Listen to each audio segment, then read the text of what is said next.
Peace in, bros and babes, and welcome to the third episode of The Judge. For those of you who don't know, The Judge is a game review show. You know, it kind of said that in the title. Anyway, it's where I review games, and you watch them! The Conduit. The Conduit was developed by High Voltage Software, who really wanted the Wii to have a good shooter game in its library with motion controls. That possibly might even compete with 360 and PS3 standards. The game even says it's the best shooter on the Wii. I might agree to some degree, but not so much to others. The Conduit was actually the first shooter game I ever bought, well, for any system ever. Yep, this is where it all started for me back in 2009, and this game is just drenched in nostalgia for me personally. But let's cut to the chase here. Is the Conduit really the best shooter on the Wii? No, just no.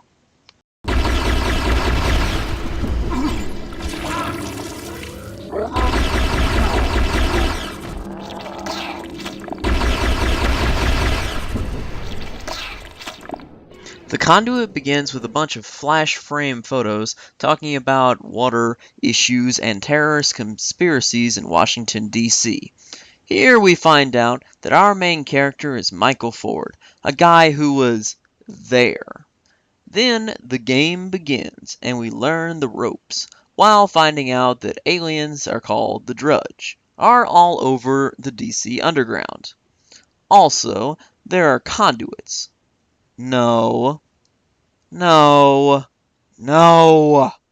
Conduits are large orange portals that enemies spawn out of in unlimited numbers if you don't destroy them. No, conduits aren't people with superhuman powers and karmatic choices every 3 seconds.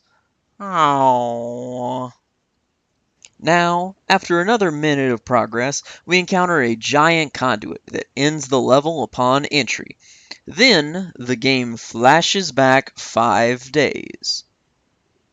No, it doesn't happen that often. Here we learn that Michael Ford saved the president's life once, and is a secret agent. Now, Michael is sent on a mission to retrieve an experimental prototype stolen from the organization called the Trust by a terrorist named Prometheus. The leader of the Trust, John Adams, that's the name of the second United States president, by the way, sends you to get the ASC from Reagan National Airport. Things go, well, expectedly badly, and there are a lot of shootouts, eventually allowing you to get the ASC. Next, you must enter an abandoned military bunker underneath Washington, D.C. Here, you destroy Prometheus's neurotoxin stash that he was planning to use to poison the entire city and make them all into his puppets. When the mission is complete, though, Michael finds out that Adams was using him the entire time, and tries to kill him via aliens at the Lincoln Memorial. With the help from Prometheus, who was apparently the good guy the entire time, you stop the aliens and work for him instead, with a mission at the Library of Congress, the White House, and the Pentagon. Eventually, though, it's time to take on the Drudge at their home base, which I'll get to in a minute.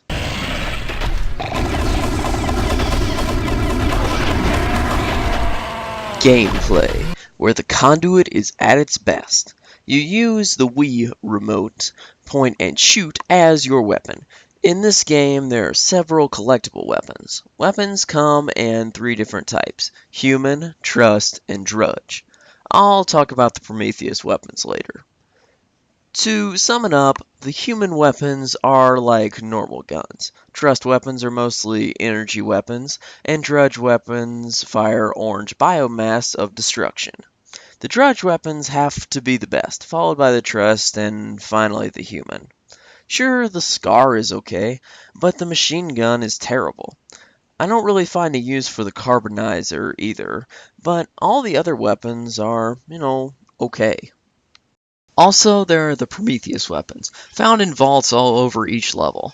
These weapons are pretty cool and are versions of other weapons, except they're red. Red Dead Redemption redeemed today. This is sounding quite commie though. Commie! Commie! Oh, commie! The Prometheus vaults can only be found by scanning certain walls and finding these locks that can be unlocked like a combination by making sure all the circles appear on top of the pyramid.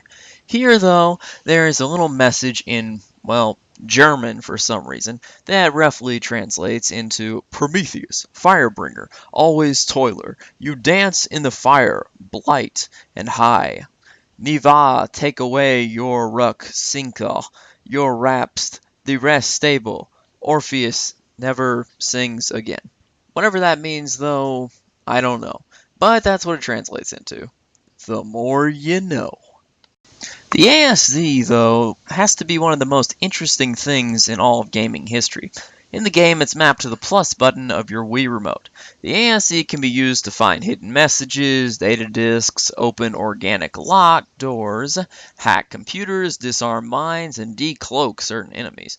Basically, the ASC is what really makes this game unique, and really what makes it fun and interesting at all. Basically, the ASC is what makes this game unique and better than most shooters. Mostly it's required to proceed all the time, but on every level besides 2 and 9 there are data disks and or hidden messages. The messages are well hidden and aren't worth anything in the game besides bragging rights, and the interesting messages themselves. Look here, there's even one about Virginia Dare being a puppet. This was really cool the first time I saw it because I had a history class at the time on the American colonies, so the Roanoke reference was really great to me, and it's nice to see that they have some cool colonial information and other theories in the game. For data disks, though, you unlock concept art and such, which is really cool to look at, but not much else. Though for collectibles, overall, the game does a great job. Then there are the enemies. Enemies in the Conduit come in two main types. There are the human and the drudge. Basically, the humans come in two main types, being the trust and the puppets, but they generally do the same stuff, being shooting and throwing grenades, while the drudge mix things up a little bit with giant enemies and really small, annoying enemies. Yet, with a little persistence and effort, they can easily be taken care of, though there is no reward whatsoever for actually killing any enemies besides health and ammo sometimes. So running past enemies is never a problem because there's no XP to farm or any real reason to fight them at all in the first place. Because of this, the Conduit's gameplay is very inconsistent to me. Gameplay segments are split up into 9 chapters. Once you complete a chapter, you can revisit it again anytime to beat it again for more kills or getting those collectible goodies you missed last time. Though there is really no reward for doing this besides achievements and progress towards the cheats. There isn't anything you can take with you to the next level because there's no XP to farm or weapons or items to take with you to make the next stage easier because each level just gives you a 2-gun loadout regardless of what you had last time, which I find extremely frustrating when I get that shotgun weapon that I hate so much as my default weapon. Otherwise, I don't really care that much. The gameplay of the Conduit is what you'd expect out of a first-person shooter. One path, 2 awesome weapons, and an ASC. Just as simple as that.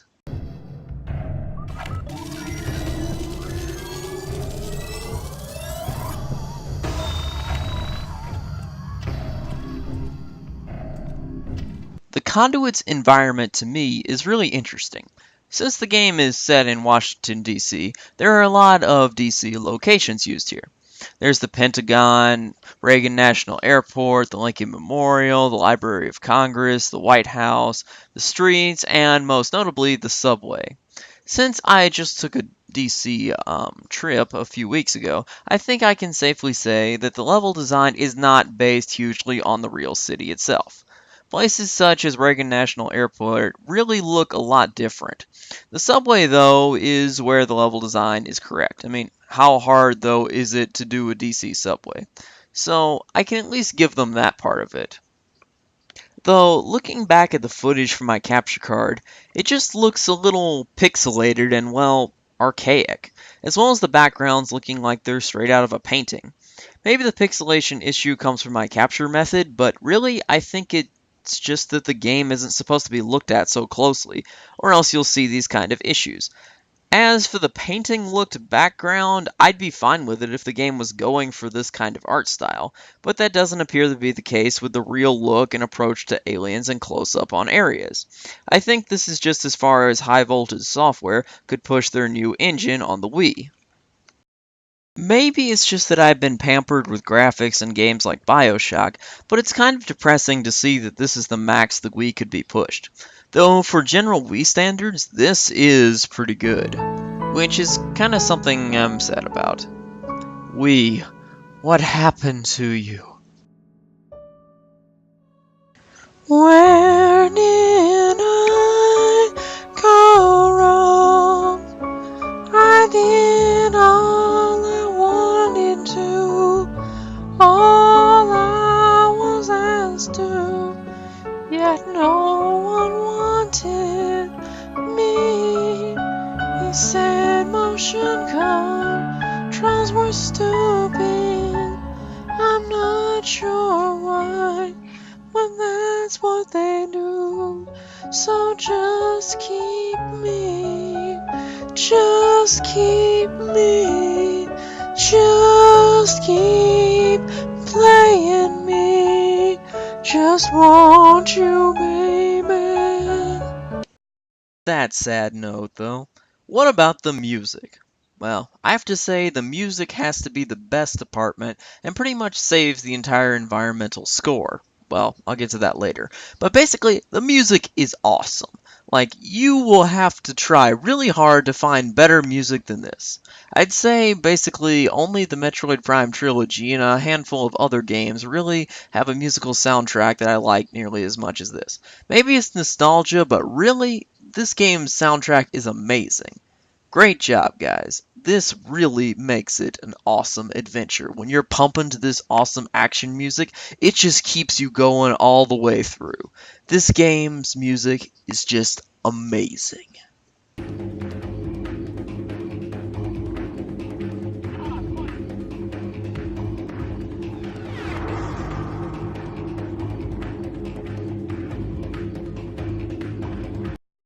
So you helped out Prometheus a few times and ended all of Adam's evil schemes. And now it's time to end it all. On level 7, we finally find that Conduit from the first level and head on through to the alien homeworld, which is really just a trust laboratory under DC, which really surprised me on my first playthrough, but it makes sense. After destroying the lab in a long and tedious manner, you find Prometheus, who apparently is an alien in a jar. Yeah, in a jar. And is the source of all the abominations or the drudge that you fought this entire time. By killing Prometheus, you'll thereby stop the drudge production forever. This, though, seems pretty phony. Not funny, phony. Because Adams could just clone the Drudge army based off the DNA that he already has from Prometheus. But maybe there's some DNA degradation here or something going on, but still, this part doesn't make much sense.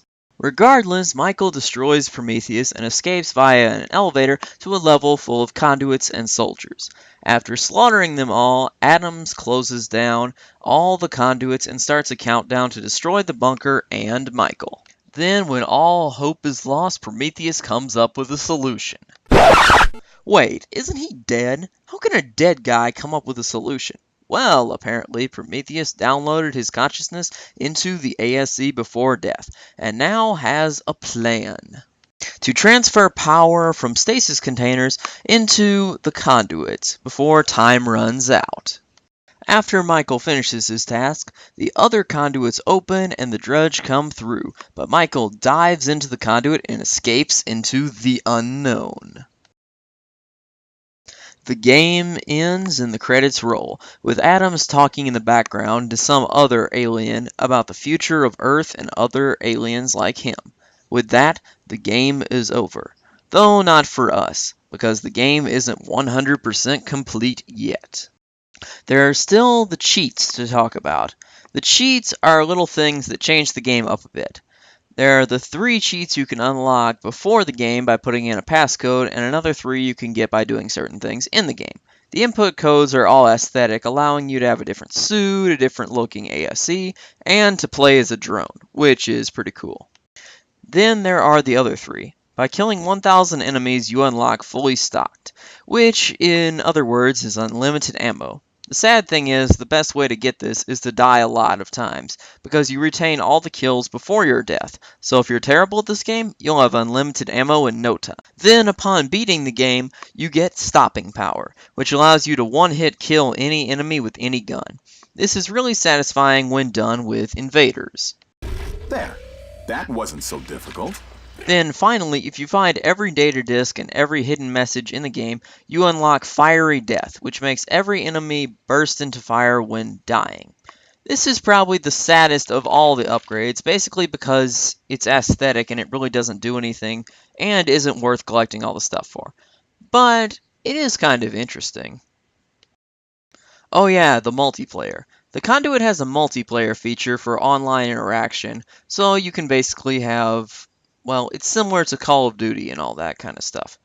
But really, it isn't that much fun, and people that have better weapons than you will just entirely wreck up your entire experience. So, for the multiplayer, I generally would say don't play it, but if you're looking for a fun time on the Wii, it has a multiplayer, so that is okay, I guess. In conclusion, guys, the Conduit is a great game. For anyone that has a Wii out there, likes exploration and alien shooter games, this is a must-have. Also, fun fact, recently there was an Android re-release for the Conduit, and if I ever get an Android of some kind, I'll take a look at it or something. But for now, the score! For the story, the Conduit is unique and all, but really, there are a bunch of other alien shooter games out there, and it really doesn't do that much that's new. So, for me, I'll give the story a 28 out of 30. For environment, well, this is where the game kind of drops off here and there. Because it's not really that much like DC, the backgrounds are more like paintings, the graphics generally aren't that great. I mean, for Wii standards they're good, but in general they're not that great. So, the music, though, really redeems the game in this kind of category because the music is just so awesome. So, for this one, I'll give it a 23 out of 30. For a first-person shooter on the Wii, the gameplay is really good. It's pretty easy to understand, yet tons of fun, and exploration is always rewarding, yet quite, well, not time-consuming at all. So, this game gets, for gameplay, I have to say, a 26 out of 30. For a Wii game developed on a new engine, with some groups that had really never got together before and only had 2 years to accomplish the project, this game did a great job and is really tons of fun, personally to me. Also, there's my nostalgia kicking in here and there. So, for me, this game gets a 9 out of 10 for awesomeness. Really, it's worth your 10 to 20 bucks, so buy it. Currently, the Conduit stands at an 8.6 out of 10. But wait, there's more! The controls in the Conduit are pretty good, but doing such actions like a melee attack or throwing a grenade really just are difficult and they don't work well with the motion controls. So for me, the Conduit gets a +1 for control. For duration, the game is a little short, to most people, but not really to me. This is a game to me that you enjoy an hour at a time, and really you can have a lot of fun if you just drag it out a little while. But yes, it's a little short. Though for me, it's just perfect. So, I give this game a +2 for duration.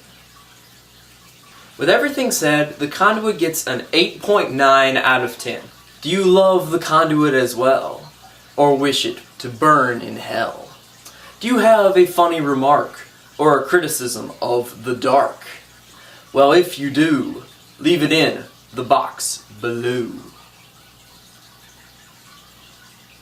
Also, guys, if you missed last week's episode, there'll be an annotation up here, or so, to go back to see Castlevania. If you also want to, click that subscribe button. I love it when I get some support. This can really make the show go farther. And if you're from the future, which you probably are, because you can't be from the past. Okay, Doctor Who fans out there. But anyway, click the future annotation to go to the future and watch the Evil Within one. Oh wait, sorry, I gave away the next game. Anyway, with that said, goodbye.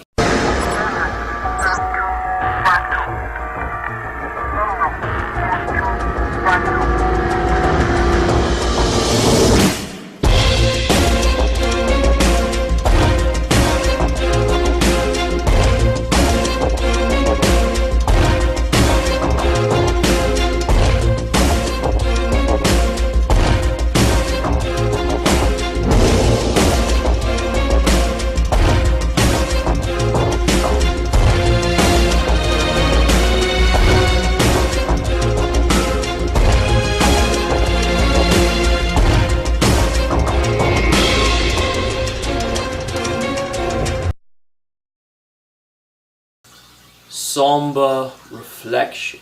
Somber Reflection is where I give the game a score out of 10 on how emotional and heart-searing the ending is, with a touch of somberness and sadness that really makes you want to replay it, adds replay value.